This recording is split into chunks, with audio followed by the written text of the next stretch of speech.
Hi everyone. Let us start today's discussion with a very simple topic, that is basic properties of electric charge. In this topic we have to discuss three properties. Number one, charges are additive in nature. Second, charge is a conserved quantity. And third, quantization of charge. Let us start discussion about first property, that is charges are additive in nature. It says that when a system contains n number of charges q1, q2, q3 up to qn, then net charge of the system q net equal to q1 plus q2 up to qn, which means that we have to add the charges similar to the scalar quantity. This is nothing but additivity of the charges. Now second property says that charge is a conserved quantity, which means that charge can neither be created nor it can be destroyed. Only charge can transfer from one body to the another body. And second thing, it says that total charge of an electrically isolated system always remains constant. So this is conservation. This conservation of charge is similar to conservation of energy. You can recall, energy can neither be created nor it can be destroyed. Only it can be transferred from one form to the another form.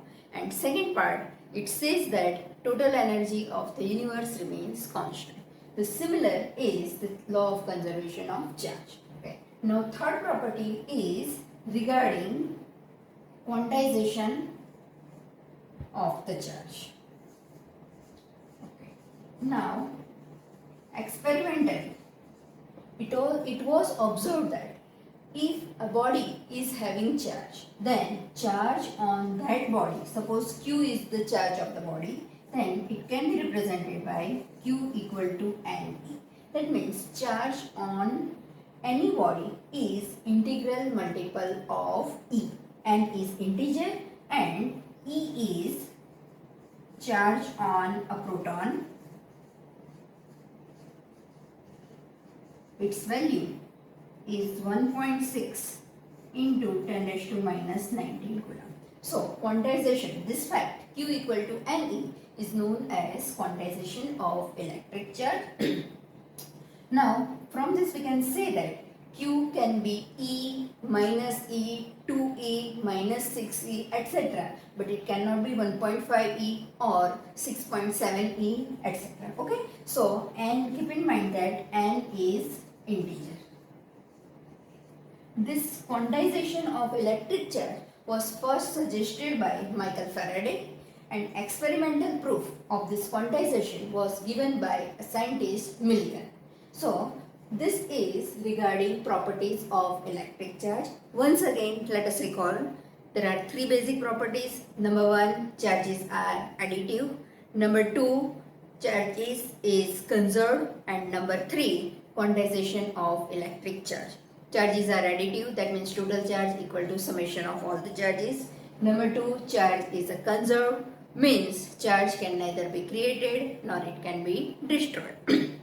And total charge remains constant. Third property, quantization, that is Q equal to Ne. Clear? So this is our first topic. Now we have to solve some illustrations on the basis of these properties. Now let us start with illustration number 1.2.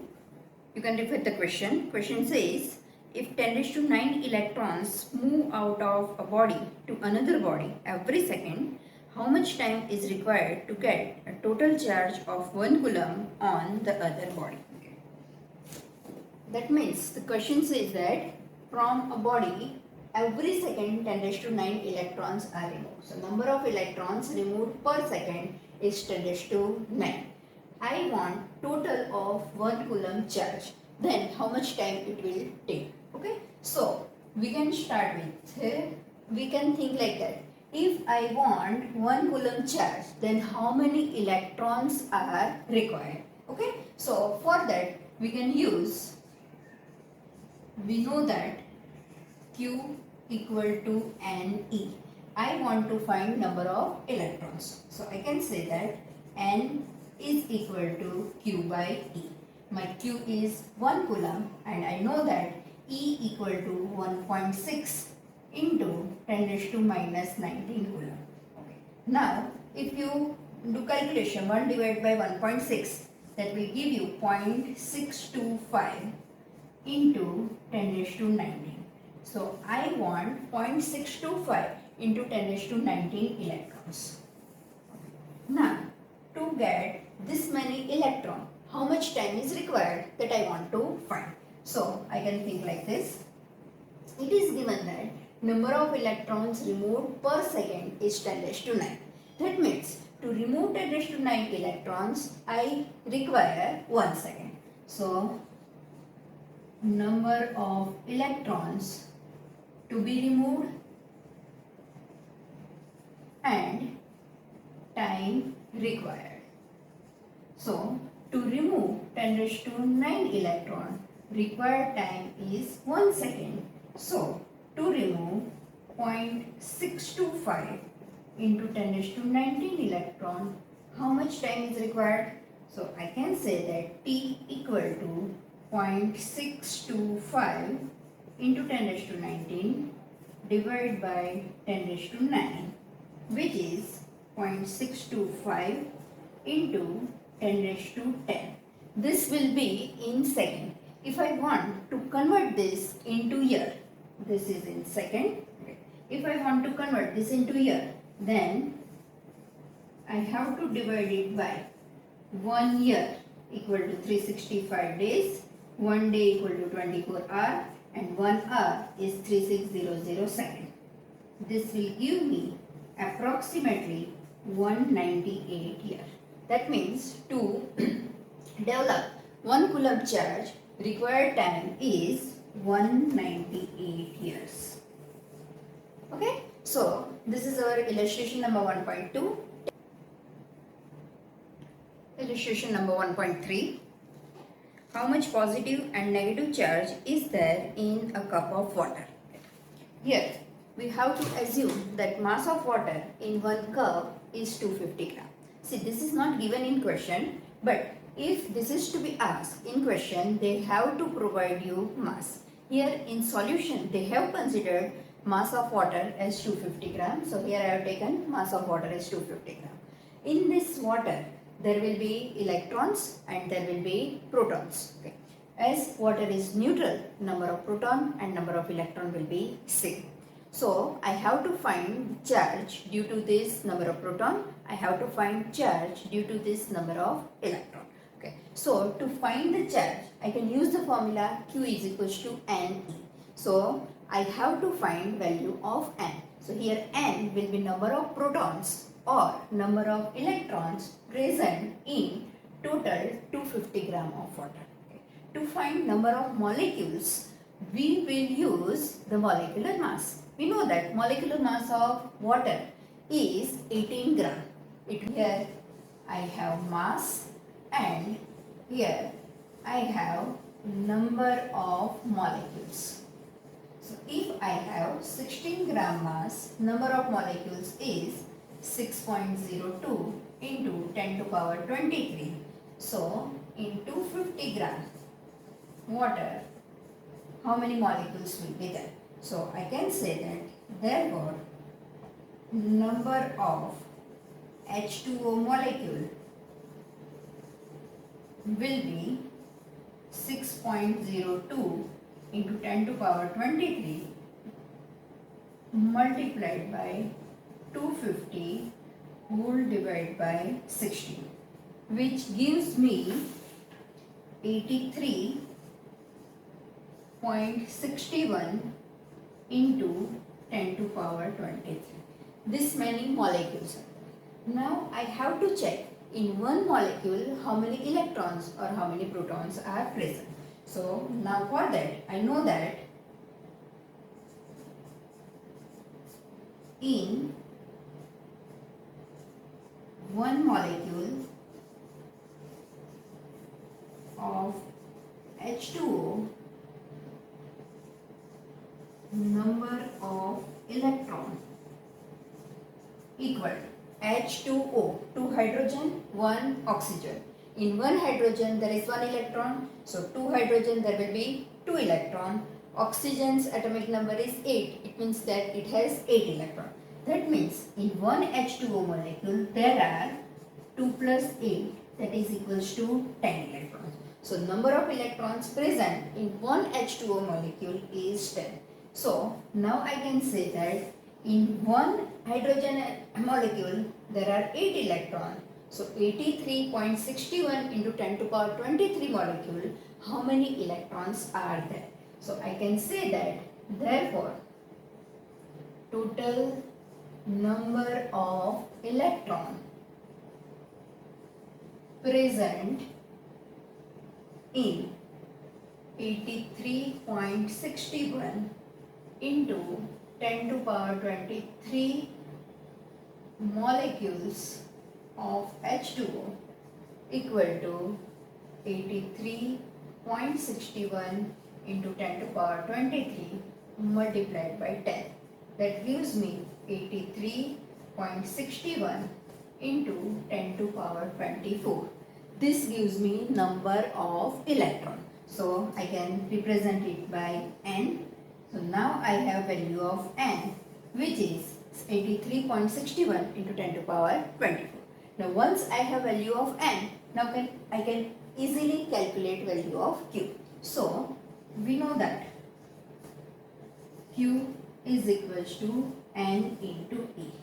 So N is 83.61 into 10 to power 24 multiplied by E is 6.02 into 10 to power 23, which gives me 1337.76 into 10 to power 4, that is 1.34 into 10 to power 7.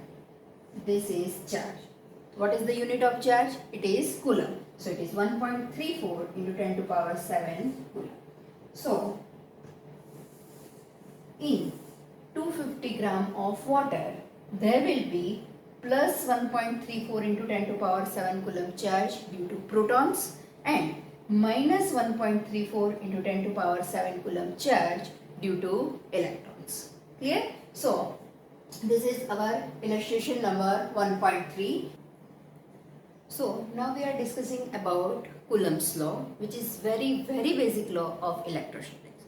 Now as far as your exam is concerned, this topic is very important for your board exam as well as all of your entrance exam. Okay, so let us start it quickly. Okay. Now we know that if I am having charge Q1 here and here I am having charge Q2. Let's say that these two charges are separated by distance r. Now all of you know that when we have two charges, then there should be attraction or there should be repulsion. We know only this thing. But what is the magnitude of this force of attraction or repulsion and what is the direction, that we don't know. हमारे coulomb uncle के मन में भी ये विचार आया कि अरे यार कितना मैग्नीट्यूड होना चाहिए. So what he has done?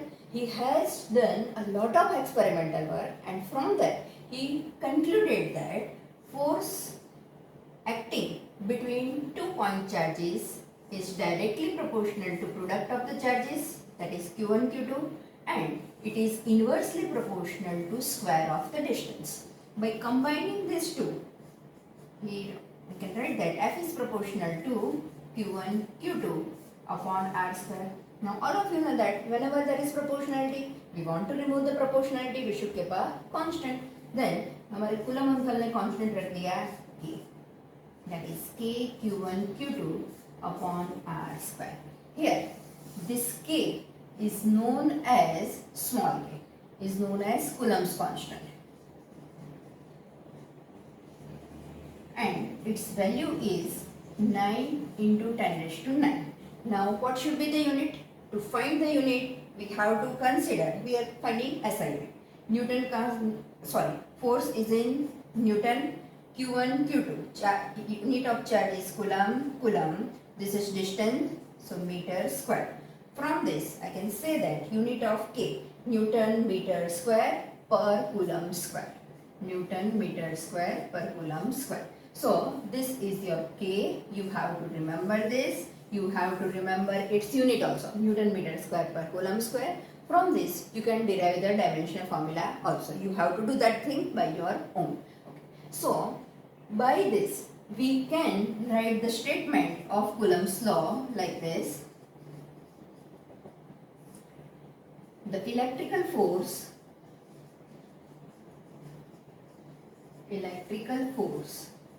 acting between two point charges is directly proportional to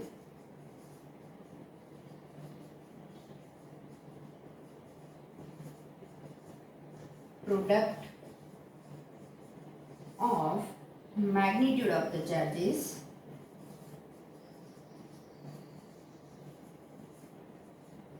and inversely proportional to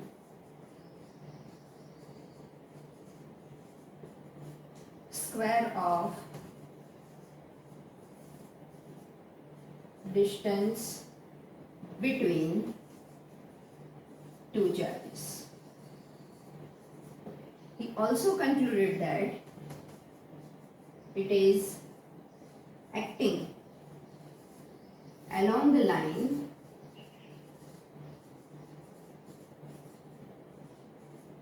joining two charges. So this is statement of Coulomb's law.